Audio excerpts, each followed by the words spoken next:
ऐसी बीमारी जिसके बारे में महिलाओं में जानकारी का अभाव है। मुझे भयंकर दर्द होता है, मैं जोर जोर से रोने लगती हूँ। बेहोशी वाली हालत हो जाती है। अपराजिता की आवाज से उनकी तकलीफ का अंदाजा लगाया जा सकता है। 37 साल की अपराजिता शर्मा चौथे स्टेज के एंडोमेट्रियोसिस से जूझ रही हैं। यह एक ऐसी बीमारी है जिसके बारे में महिलाओं को बहुत कम जानकारी है और इस बारे में बात भी बहुत कम होती है। एंडोमेट्रियोसिस सोसाइटी ऑफ इंडिया के मुताबिक भारत में करीब 2.5 करोड़ महिलाएं इससे पीड़ित हैं। क्या है एंडोमेट्रियोसिस? इस बीमारी में गर्भाशय के आसपास की कोशिकाएं और ऊतक टिश्यू शरीर के दूसरे हिस्सों में फैल जाते हैं जो सामान्य नहीं है। ये अंडाशय, फैलोपियन ट्यूब, यूरिनरी ब्लैडर में या पेट के अंदर किसी भी जगह पर फैल सकते हैं। ये बीमारी आमतौर पर किशोर और युवा महिलाओं में देखने को मिलती है। जिन महिलाओं को मेनोपॉज हो चुका होता है, यानी जिनका मासिक धर्म बंद हो जाता है, उनमें एंडोमेट्रियोसिस होने की आशंका कम होती है।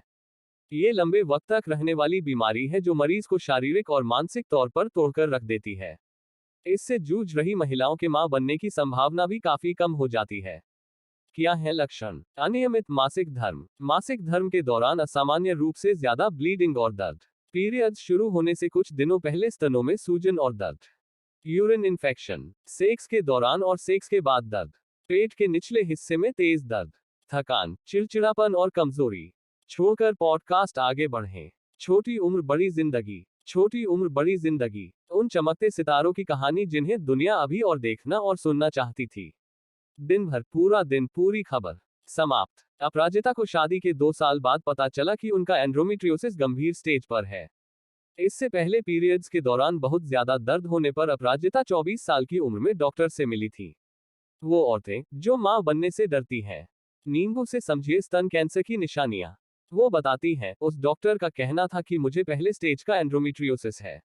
उन्होंने मुझे जल्दी शादी करके मां बनने की सलाह दी थी। दरअसल एंडोमेट्रियोसिस के मरीज को जब पीरियड्स होते हैं तो खून गर्भाशय के बाहर गिरकर इकट्ठा होने लगता है। इस खून की वजह से सिस्ट या गांठें बढ़ने लगती हैं। साथ ही तकलीफ भी बढ़ने लगती है। चूंकि गर्भावस्था के दौरान 9 महीने तक महिला को मासिक धर्म नहीं होता, इसलिए खून न मिलने की वजह से गांठें बढ़नी बंद हो जाती हैं।